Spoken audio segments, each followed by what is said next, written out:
Hello, Chris again. In this video, we are going to look at the fundamentals of using the mirror tool. The goal of this video is to get you to a space where you can troubleshoot mirroring issues as well as use the mirror tool on your own. So let's create a cube. Here it is. I'm going to move it to the side here just a little bit, maybe to 2 in the Z. And if I take an entire object and mirror it, let's see what happens. So I'm going to go to Mesh and Mirror. So these mirror options pop up, and these are very important. By default, I'm going to turn Cut Geometry off. The way I am going to teach mirroring, you will almost always have Cut Geometry off. Axis position object is fine. Right now, this is one entire cube. There's no hole or anything, so there are two cubes essentially on top of each other. I need to offset this, so let's select 2, and let's change this to axis to the Z. Let's change this to -2. Now you can see that the pivot point is in the center here on 2. And if we change it to -2, it will mirror it over to the opposite side of the grid. All right, so you can mirror entire objects and move them around. And it will, once you're done with the mirror, it will have, the mirror, it will be one object. Notice that I select this and it selects both cubes, and it's still just one object in the outliner. So I'm going to delete this.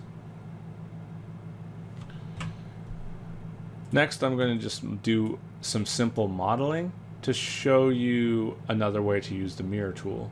And that way is going to be modeling one half of an object and then mirroring it over to the other side, which is very useful.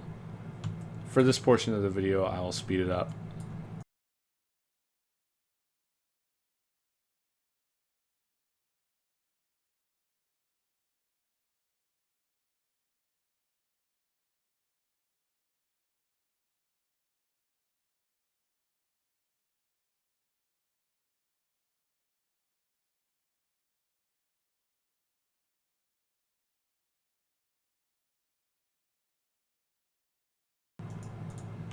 Okay, let's say I have something like this, and I want to mirror this so that this side is the same as this side.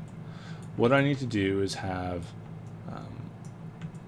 a hole on one side. So I'm going to essentially delete this half. So I'll take these faces here, select them, and then hit delete.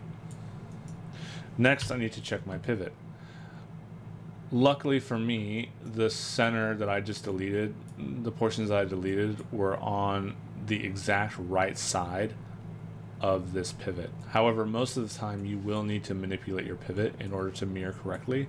So I'm going to do that now. So I'll hit D to go to pivot manipulation and unlock it. And then with the middle selected so that it's yellow, I'll hold V and I'm going to snap it to one of these border edges, and then I'll hit D. And once I hit D, now I'm back out of pivot manipulation. I also want to make sure that this edge here is completely straight. It'll make things easier. And what I mean by that is sometimes you may get something like this, or maybe one of these is like that, and you've been modeling and things aren't lined up and the border edge is all not perfectly aligned. To fix that, select the entire border edge, go to the scale tool, and then scale it into itself by selecting the axis that's perpendicular. So in this case that would be the Z. I'm going to click and drag, and notice how I can flatten that all out. And I also now need to move the pivot back. So I'll hit D, hold V for vertex snapping, and vertex snap it there. So once I have a hole here, and I've moved the pivot to a vertex on the corner or an edge, anywhere on this edge, and this edge is completely flat, now I can mirror. So I'll go to Mesh, Mirror, and I need to adjust the settings. So Cut Geometry, I'll turn that off. Right now it's mirroring in the x-axis. I need it to mirror in the z-axis, so I'll change axis from x to z and make sure that this is set to object mode. And merge border should be turned on. And merge threshold, if this is up too high and you have a lot of edges, it might combine edges that you do not want. So typically it's a good idea to just adjust this so that you're only merging the edges that you want to merge. I can click off and now you can see that I have one object and I have mirrored across. Let's say I am cleaning up this model and I've discovered several things that need to change about it, not just on one side but on the other side. I could go ahead and make those changes. So let's say for whatever reason I needed to do something like this and then extrude it again like that, and I need that to be on both sides, and there's some other stuff I need to do. Instead of doing that on both sides at the same time, and especially if there's a lot of work, it often is easier to make that change, go to the one side, delete the entire other half, and then mirror it again, right? Mesh, mirror, cut geometry off, axis position, object, axis is Z in this circumstance. Okay, most of the time we are going to need to export our models out in order to either texture or get them into an engine. And to export a model, the first thing you need to do after everything is cleaned and it's ready to go would be to delete the history, just make sure that's all gone, and then we can export it. So I'm going to select the model that I want to export, and I'm going to make sure it's named, and I'll just name this like export test. And currently my project is set to the learning project that I created. So I'm going to go to File, select it first, sorry, then go to File, Export Selection. By default, it is going to try and export it into your scenes folder. I like to only have scenes in my scenes folder, and that's what I would suggest all of you do. If you're taking my class, you will need to not have anything in your scenes folder except for scenes. So I'm going to back up, and instead I'm going to put it in the data folder, and I'll just name this test.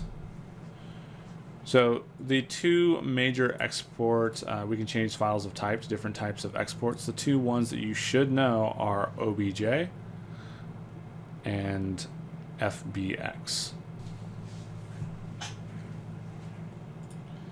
And without getting overly complex, you can think of OBJ as sort of a baseline standard 3D file format that just about any 3D program will accept.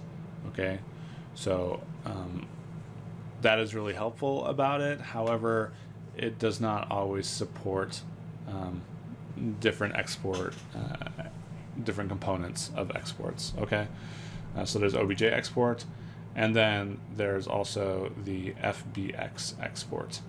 All right, and this will allow you to export a lot of different options with your mesh. All right, so those are the two that you need to just understand we'll be using. And once you choose your file type for this, let's use FBX, and I'm going to name this test, and then I'll hit export selection.